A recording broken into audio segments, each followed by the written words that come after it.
saw Lake Expo came out with the reel outside the Lakeport at Oasis Amusement Park site saying, hey, we haven't seen any movement here for months. Well, I reached out to Jeff Tegethoff and said, what's going on? And he said, yeah, there's going to be an article dropping. He said, there's no doubt. He goes, I got overzealous. And where I got overzealous was how rapidly I could actually acquire over 2,600 deeds for a timeshare. Yeah. There were over 2,500 to start.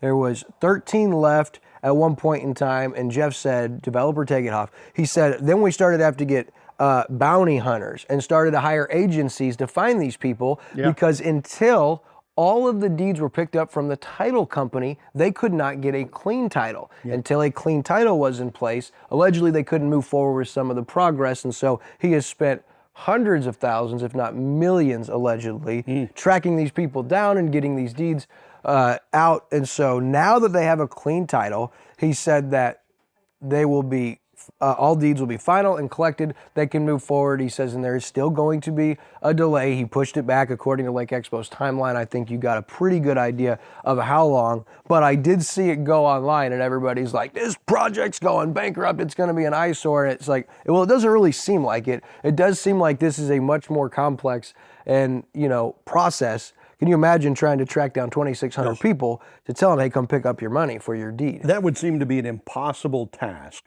And a lot of times, we heard in earlier stories, the people that owned a deed didn't even know they owned it because it had belonged to their grandparents and it got passed down and they weren't told that it was in, part of the will. Sure. That would be crazy. But he did say 100% of our delays are due to the acquisition of the timeshares and getting clean titles. So that has been the delay there. I mean, they originally hoped to open this year, this spring or summer, and that's been pushed back to next year, probably late summer now, developer Tegethoff is saying. But those Lakewood timeshares, that was the whole delay. And it's weird because we still really don't have an answer for the lapse of communication between the board at Lakewood Resort, those timeshares, and why when offers were made initially in the process, they weren't shared with those deed owners. So there's no doubt this was part of the problem. And now you're seeing it, the delay. And I talked with, as I said, developer Tegethoff, and he says, yeah, you'll still start seeing here in these summer months,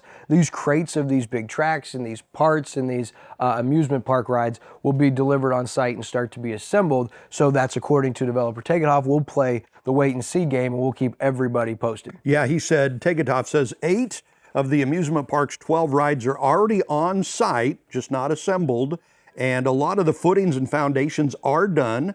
He said every time the crews have been forced to stop, it meant a costly remobilization process to get everything going again. So he said, the next time we start, we can't stop, right? I mean, he's kind of at that point. He expects passerbys to see the work beginning again by Memorial Day. So pretty soon, that's coming up in the next couple of weeks.